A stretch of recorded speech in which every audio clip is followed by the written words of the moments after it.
There's Meech. Say hey, Meechy. Hey, Meechy.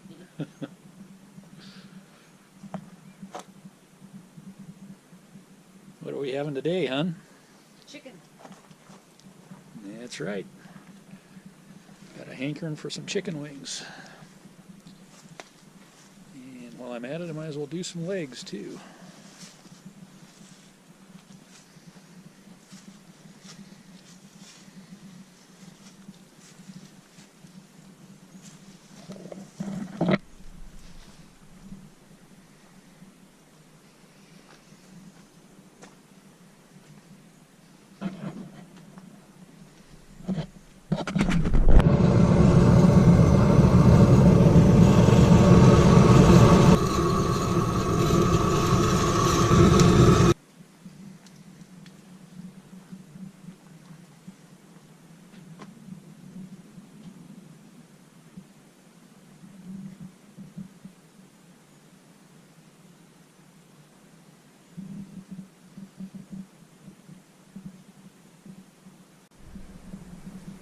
Hey, hon. Hi, Hen. How you doing? I'm good. How are you? Good. So, this is a Yoder Durango 24. This is the first stick burner I ever bought. I've had it for nearly 4 years now. It's fallen largely into disuse because I have some other smokers, 3 other stick burners. I actually recently did a review on the Horizon Marshall 30 over there under the green tarp. We did a little bit of flat work today, so we have some fresh concrete, so I've got some tape up over there to remind myself not to step on the fresh concrete. But anyway, I thought this would be a good night to use this cooker so I don't step on any fresh concrete. But I thought as long as I was doing some reviews on smokers, I'd go ahead and do a review on this one since we're doing a small quick cook tonight. Just some chicken. I had a hankering for some wings, hot wings. And the boss over here wants drumsticks. So she's getting some drumsticks in addition. They both are excellent. Drumsticks are already on.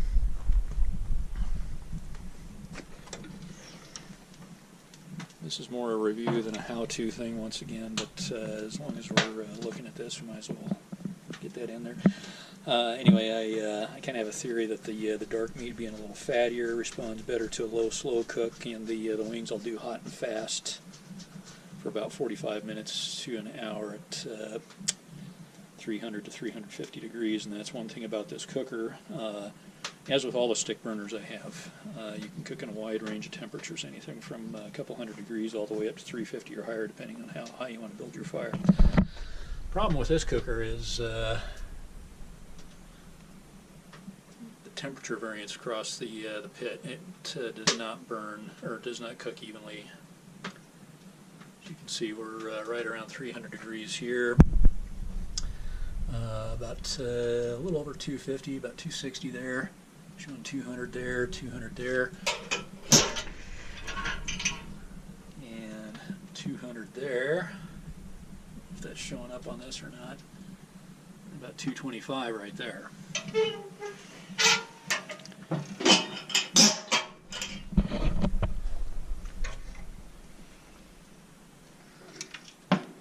This cooker being designed to do a number of things doesn't probably do any one extremely well.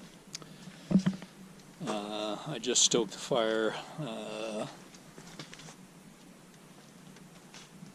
overbuilt the fire just a little bit, let it burn down.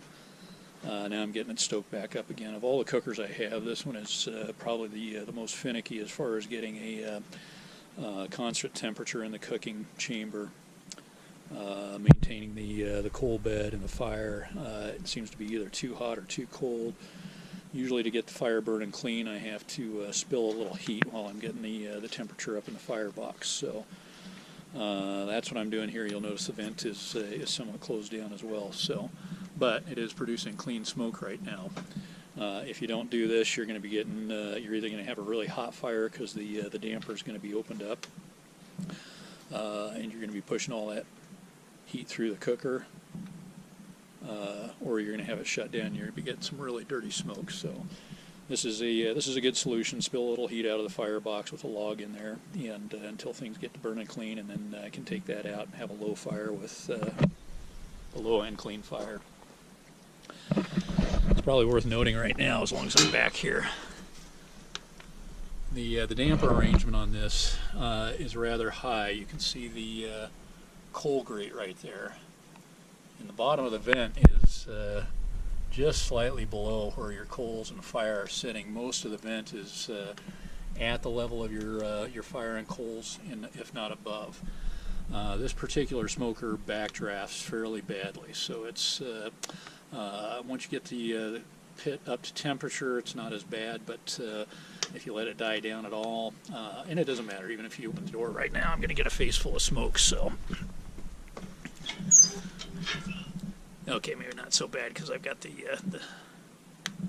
lid open.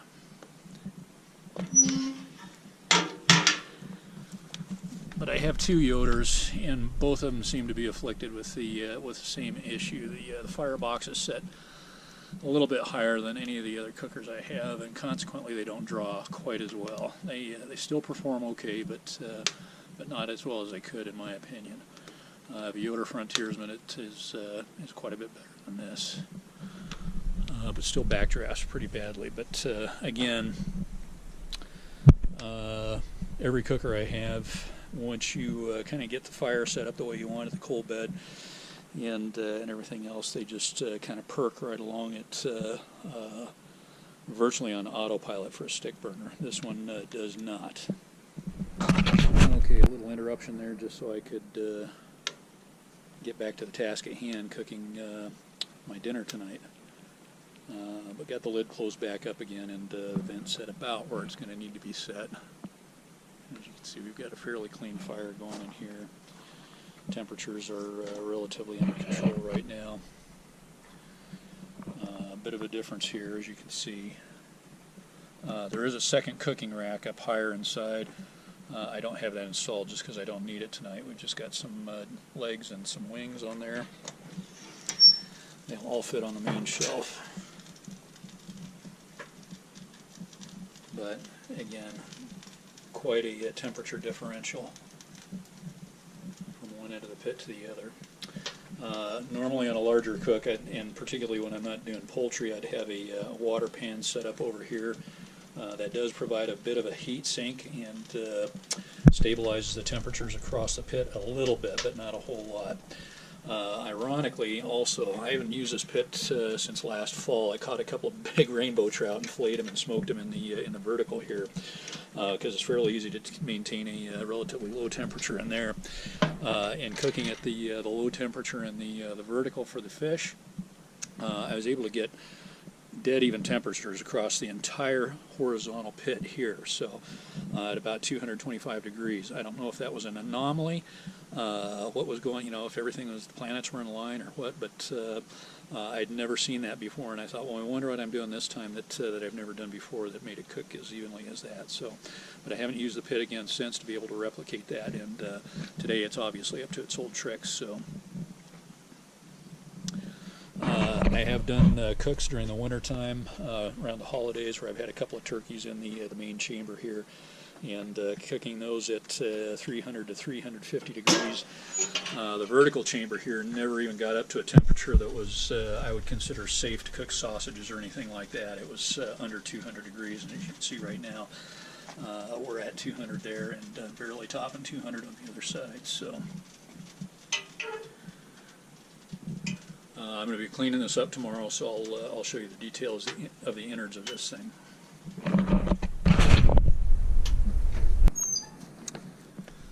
Okay, so here we are a little later in the cook. Our neighbor stopped by and had a couple of beers with us, so hopefully there's a little bit of coherency here, but drew a little bit of attention away from the cook and in particular fire maintenance, so forth. The cooker had gotten a little cool, so I'm heating it back up for the benefit of the wings. The legs have been removed, but for the purpose of pointing out what I wanted to in this particular video.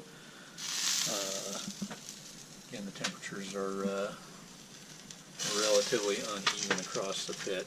We're looking at about 375, just a little under 375, about 370 there, 350 back there,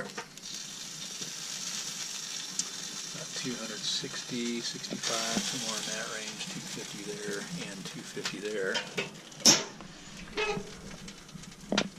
A little over 200 in the vertical chambers. So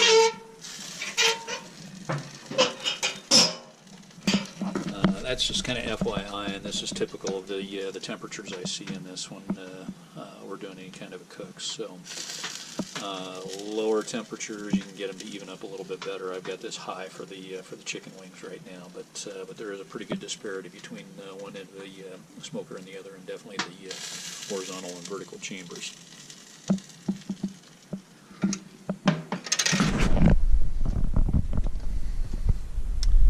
Okay, it is the morning after. This is a Yoder Durango 24, emptied of its innards, all cleaned up. There's a charcoal grate, heat management plate, and the cooking racks. Firebox.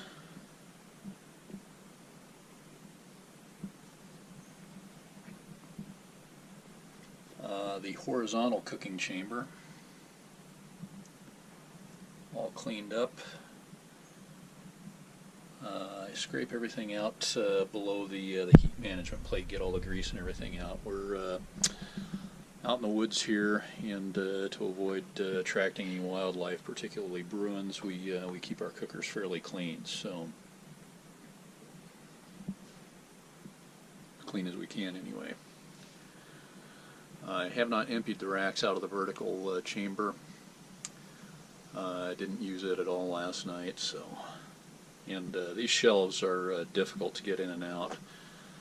They're supported by a couple of steel rods, and they're circular, a tight fit, and it's kind of a jigsaw puzzle getting those in and out. So once in, I tend to leave them in. If I take them out, I tend to leave them out. So. But the smoker does include a rod up here for hanging stuff, so you can remove all these shelves and hang your sausages, vertical steaks, ribs if you prefer to do them that way, that sort of thing. So I've had this smoker now for nearly 4 years, and used it extensively the first year and a half that I owned it. I upgraded to a Yoder Frontiersman from this one for various reasons. In part because we divide our time between two homes, and the Frontiersman provided a perceived level of mobility that this one does not have. So it was going to get taken back and forth. It didn't quite work out that way, and I'll do a review on the Frontiersman at some point in the future and go into a little more about that. But anyway, here's what it looks like emptied of all of its contents. Not any different than you might expect. So a little bit about Yoder. Very, very high quality construction. They have a good reputation for that. Their customer service is excellent. If you don't get somebody on the telephone, they return your telephone calls right away. The two cookers that I ordered from them, they met or exceeded their delivery dates. In other words, they, in both cases, I believe the delivery dates were about a month to 6 weeks out, and they were actually done earlier than that. The Frontiersman, because of its size and weight, I actually went out to Kansas to pick that one up. The freight on that would have been prohibitive. This one was shipped to me, and actually to this location, or near this location. And it arrived FedEx Freight, and FedEx Freight was very, very poorly equipped to deal with something this size and weight. We barely got it off the truck without this thing tumbling, and it was a good thing I'd met the truck in a nearby parking lot with a trailer to get the thing down on. Otherwise, they never would have been able to get it off the truck again. So it was a pretty scary deal. So just bear that in mind if you have one of these cookers shipped to you, that the freight company isn't necessarily going to know how to deal with it. And this one is a little more problematic insofar as you have this large vertical cooking chamber over here, which puts a lot of weight up high. So Something to consider if you're having one of these shipped.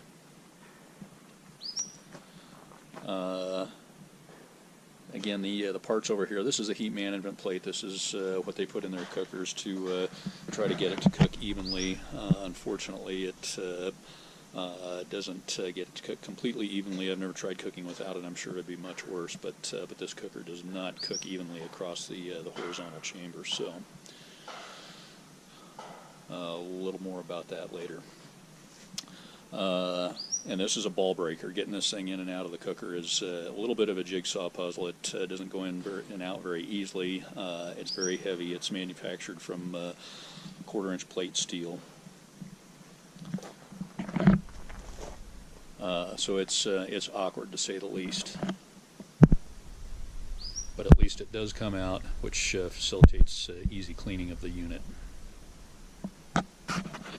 So let's start putting it back together. Actually, before I start putting it back together, it's probably worth noting for anyone looking at buying a cooker like this, if you are constrained to have to try to keep your cooker clean the way we do, this area back here is pretty hard to reach. So it's apart from the horizontal chamber getting the heat management plate out, this is the next worst part. You kind of have to contort yourself to get back in there, especially with the rack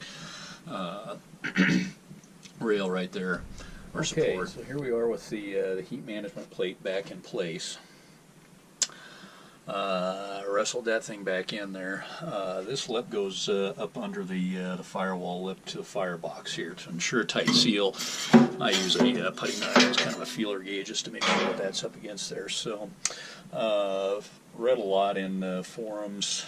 Both Yoder actually has their own forum and other barbecue forums. Some issues with fire and heat management on the Yoders. And one of the things that they make absolutely certain that everybody's doing is getting the heat management plate set up correctly, which I believe it is on this one. So it's a little, again, just because of its size and weight, it's a little difficult to get into place, but because you're looking at both there's nothing really to give you any guide as far as the plate itself goes. It doesn't rest on anything other than the side of the smoker itself. So you kind of have to make sure that it's resting level this way, and then of course you can see it slopes down a little bit. Once you've done some cooking in it, where the grease collects and everything almost gives you some witness marks, so it gives you a pretty good place to start. But like I said, I make sure I've got it set up correctly by doing that. So the theory being with the heat management plate here, you've got this is sloping down a little bit towards the other end of the pit, and starting out with small holes closest to the firebox, getting progressively larger. So you allow more heat, direct more heat to this end of the pit, I guess, basically. So I still get a lot of heat at this end of the plate from just from the firebox there, be it radiant, convective, or whatever. So anyway. This end of the pit tends to run quite a bit higher, so typically if I'm doing anything other than poultry, I do put a water pan on top of the rack. There's really not room underneath the cooking rack for a water pan. It'd have to be a fairly shallow one, but yeah, I usually put a little thin pan over here. That does help a little bit. It's a little bit of a heat sink, but not a lot. So again, pretty uneven cooking temperatures across this pit. Particularly when you get from the break between the horizontal cooking chamber and the vertical here. So, okay, there are the main cooking racks in place. As you can see, that extends quite a distance back in there, back up under the lowest rack in the vertical chamber here. In fact, so you do have a pretty good cooking area. I don't know how this compares to their, I believe it's a Kingman model, also 24 inches in diameter, that Yoder makes. It doesn't have the vertical chamber here. It just ends like a typical pit. So if I had it to do over again, I'd probably get the Kingman. I think they advertised at the time, I don't know if it was their marketing or perhaps one of their dealers or whatever, but they somewhere along the line I heard this referred to as the Swiss Army knife of smokers because of its versatility and the number of things that you could do with it. And that did send up a flag to me at the time. I should have known that anything designed to do multiple jobs is probably not going to do anyone exceptionally. So, and I don't think that there is any exception in this case. So, the temperature differential across the horizontal pit and the low temperatures generated by the time you get to the vertical are really don't make it conducive to doing several different kind of cooks at one time. I've done some turkeys around the holidays, done those in the main chamber here, and wanted to do some stuff and worth noting at about 350 degrees or so in the main chamber here, and wanted to do some stuff in the vertical chamber over here, and the temperature barely got up to 200 degrees. I was a little uncomfortable cooking at such low temperatures for food safety. So. So this over here is really good for not much other than a warmer, unless you're cooking really hot over here, or some cooler stuff like smoking cheese or nuts, which I may do at some point. I did smoke some fish in this last year and it turned out pretty well. Did that in the vertical chamber. So it's not without its uses. And I just don't use this smoker much anymore because I have other smokers that are easier to run and do a little better job for the type of cooking that I'm doing. I'm not saying that this one isn't going to work for anybody. It's just not my style. So that's the primary reason it's fallen into disuse. But it is it's still a decent cooker, and I've turned out some really good food on this thing. So. Okay, this is the top shelf, not quite in position. It's inverted right now, and I just did that to show you that there are keepers on this, so you can slide this out without everything falling off. The need for being able to slide this out is a little dubious, I guess. It would be much nicer if the lower shelves slid out. This one over here, for obvious reasons, couldn't do it, but the lower shelves are the ones you generally need access to when you have something up top, and so anyway, just kind of an FYI, but yeah, it does slide out, and it's not going to tip when you do it because it will be kept in place.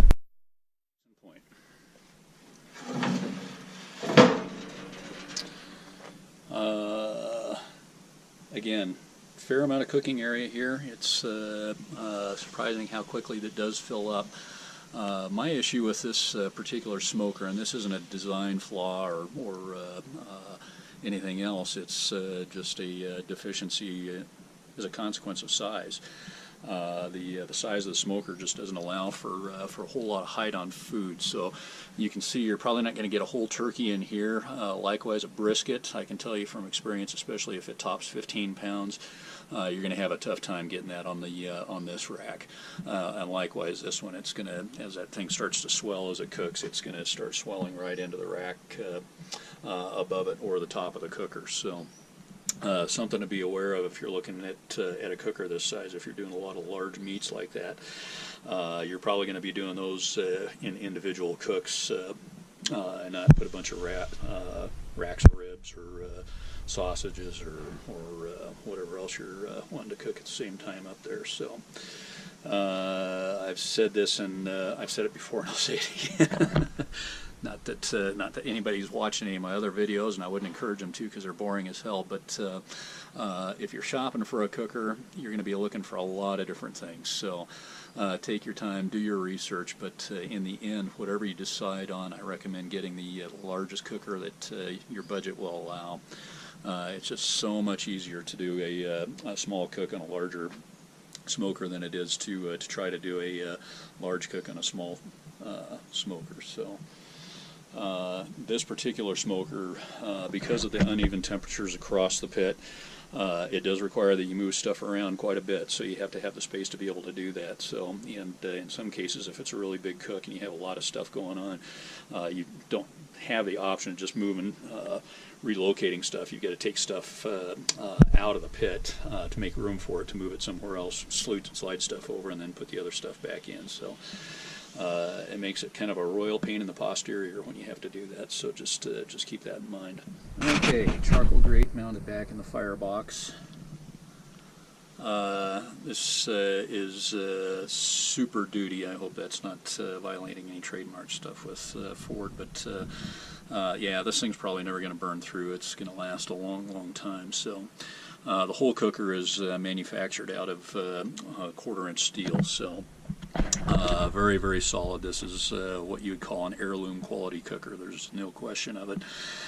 Fit and finish on this cooker is excellent. So I have, as I've mentioned before, this is one of 4 wood burning pits that I have. And this is one of 2 Yoders that I have. Both the Yoders are very good quality. The Frontiersman, I'll point out some of the issues I have with it when I do that review, but I was a little disappointed in a couple of aspects on that. But this one is superior. In fact, when I bought the Frontiersman, I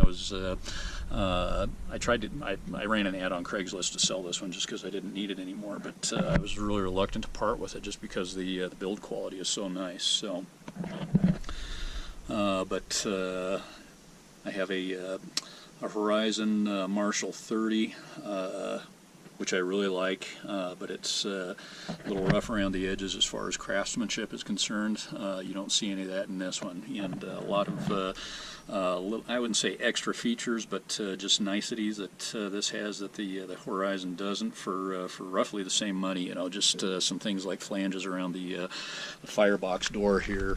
You got a drip edge along the door here that diverts everything running down the inside of the door back inside the cooker, which the Horizon does not have, and some other odds and ends like that. But just superior craftsmanship all the way around.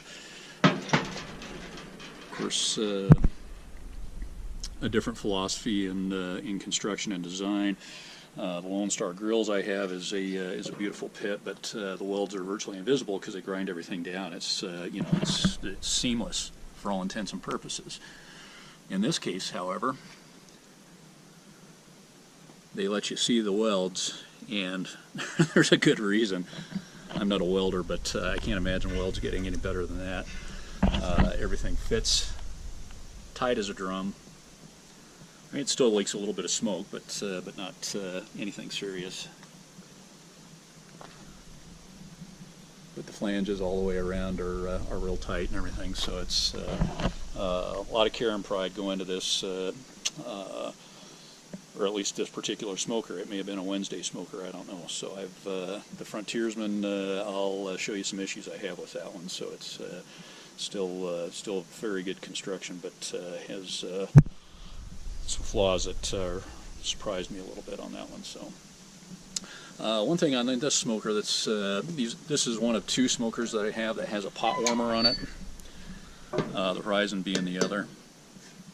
This one has holes cut in the firebox lid to get additional heat to the pot warmer, which I really like. I don't cook on it, so I can't tell you which is better for using as a pot warmer or cooking. But I like to preheat the splits, and this one gets the splits a lot hotter than the Horizon. So. Ironically, or I guess coincidentally, this one needs it more. So the Horizon it draws a little bit better. I don't have as many issues with dirty smoke and getting the splits to light quickly and that sort of thing. Whereas this one definitely needs the additional help there. I've seen some recommendations about putting splits in the firebox, building the fire to one side, putting the splits on the other side to preheat them, and my experience is that just doesn't work, particularly in a firebox of this size. The splits you're trying to preheat start smoldering, and you get dirty smoke anyway. So. Okay, again, fit and finish, very nice.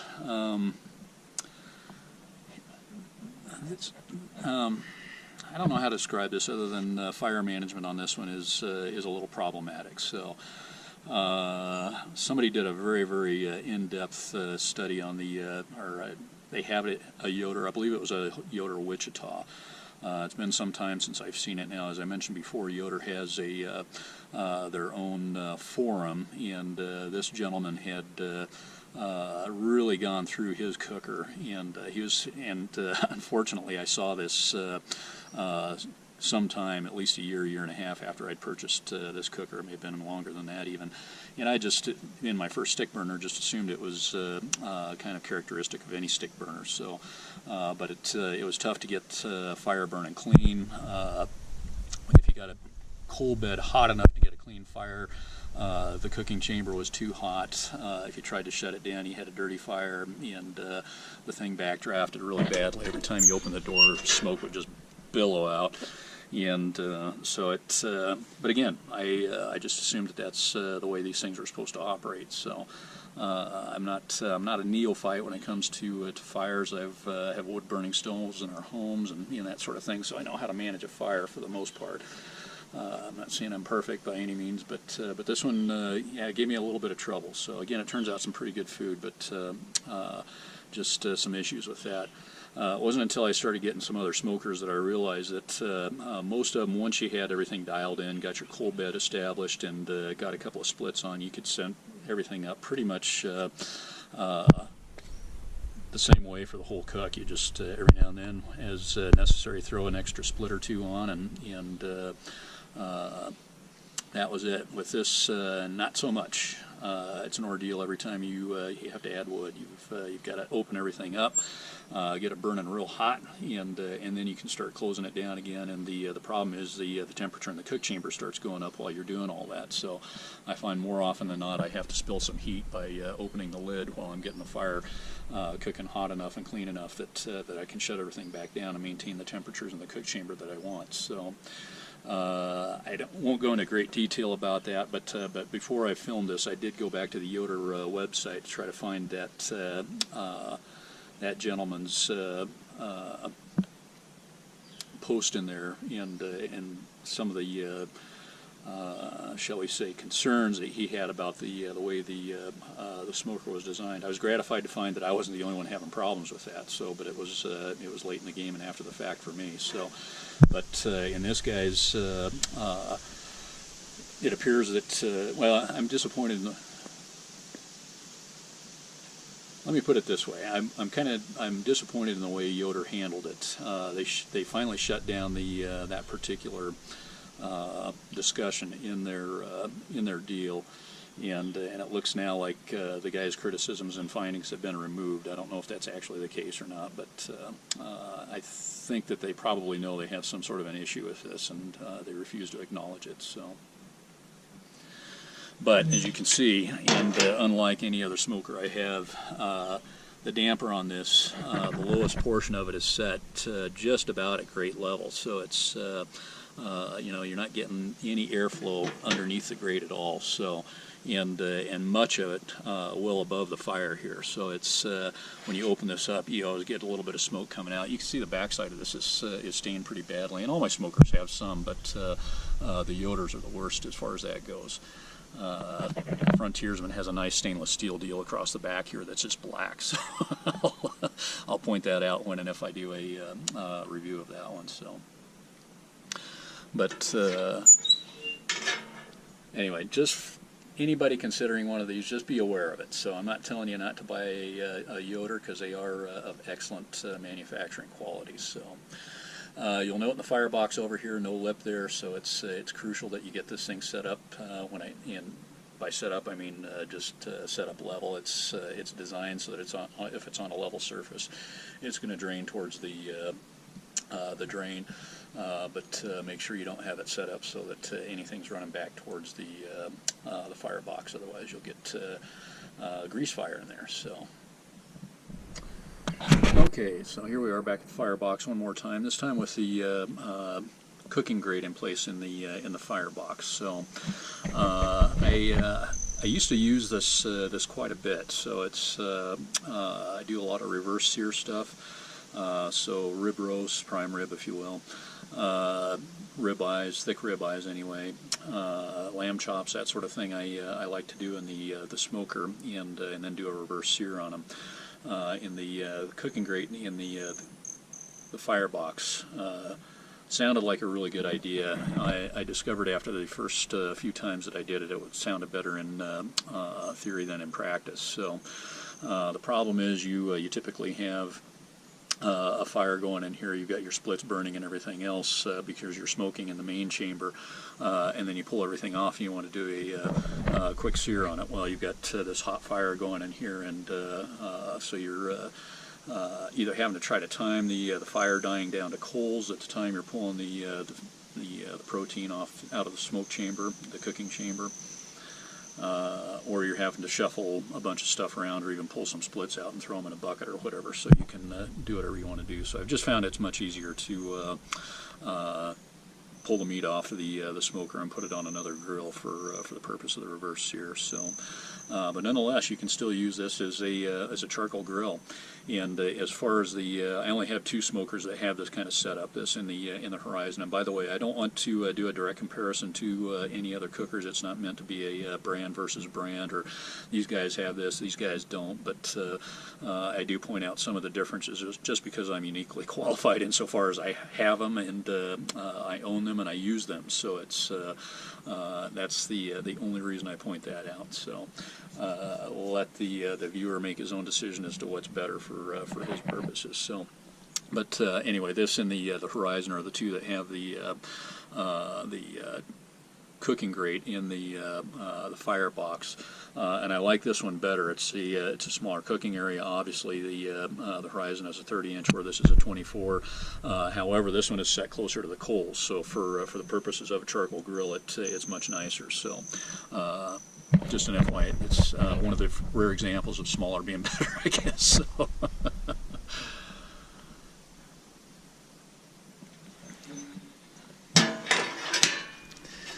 Again, fit and finish on this, just superior to my other pipe smoker. It's the vent on this is I don't have to worry about it at all, other than the fact that it's kind of testy as far as keeping a fire going the way I want it going. But the Horizon is not quite as well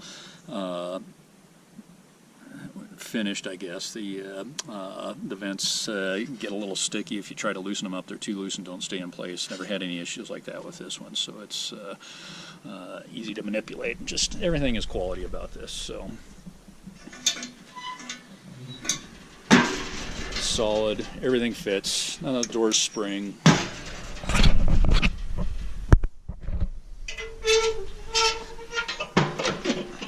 That one's a little tight and squeaky. That's about the only thing. So, and it does leak a little bit of smoke through here. It's not a big deal. So I haven't messed around with it too much because I started using the other cookers, but I did read some other folks that Yoder's not the only one who makes a unit like this. Horizon makes them too. I think Texas Original Pits or somebody like that. Luling kind of rings a bell. I'm not sure if that's right or not, but there are other manufacturers that have pits like this, and they simply because of the way they're designed to cook. Are not very even, so one of the solutions I've heard is to leave the door open over here to help the thing draw a little bit better and even up the temperatures across the horizontal section of the pit. So again, I haven't experimented with that at all, but if you're looking at one of these, it might be something worth considering. As far as options on this pit, I had them install a couple of probe ports. I don't use them anymore at all. I've got a couple of ThermalWorks Thermacues and a Blue Therm Duo, which I don't think is supported any longer, but it doesn't matter because I don't use them. So I've gotten to the point where I just use oven thermometers in the pit. They're generally not more than about 5 degrees off, or at least difference between any of them, and that's good enough for me. It's barbecue after all. It's not an exact science. So the old-timey pit guys did everything without thermometers, so I don't see any reason why I couldn't. So this is the only pit I have that has expanded metal shelving. The shelving on this, especially on the Firebox, is nice. The other pit I have like this does not have a shelf on the Firebox, and I miss it. So, but I did get a stainless steel option on that particular pit. I don't know if that's available on that, but I would recommend that if you're buying one of these pits, you'd explore that. The expanded metal is hard to keep clean, just because you're dealing with a lot of irregular surface here. and inevitably it starts getting chipped and starts to rust, and that's a little harder to control. So it's easier on the pit itself because you can season that. It gets hot, but this does not. So you're kind of relegated to having to use paint to try to keep that from rusting, or you can let it rust if you like that patina. So, yeah, definitely look into getting stainless steel if you can. Two other options I got with the pit. I believe the cook rack in the Firebox was standard on this particular pit. One thing I should have shown you earlier and I forgot, I did get a charcoal grate that you can pull everything out of the main cook chamber here and put a charcoal bed down there and use it as a big charcoal grill. So I've never used it. I have the grate, but I've never used it before. The other thing I bought that I don't have at this location, so I can't show you a picture of it, is a charcoal basket. And it's just a charcoal basket that sits inside the Firebox here, and it's got a couple of little partitions in it, so you can do kind of a serpentine thing. I tried using it once, and it did not get the pit up to temperature at all. So I'm not going to remark on it any further than that because I haven't experimented with it. There may have been some mismanagement on my part there, but my experience was that it probably wasn't useful for much of anything other than doing kind of a cold smoke type deal. So okay, well, I think I've beat this horse to death. I guess if anybody has any questions or comments, just let me know. Don't like or subscribe or anything. That's not why I'm doing this. It's I know when I was looking at the purchase of one of these, it would have been nice to have gotten an honest review from someone who had some experience with it, and there wasn't much available, and I don't think there probably is still much on a cooker like this. There's probably not a whole lot of demand for it. In conclusion, I think that's probably enough. What's changed in this picture? That down tree. It came down right after we finished our cook last night. So next up, a YouTube review of my Husqvarna chainsaw, I guess.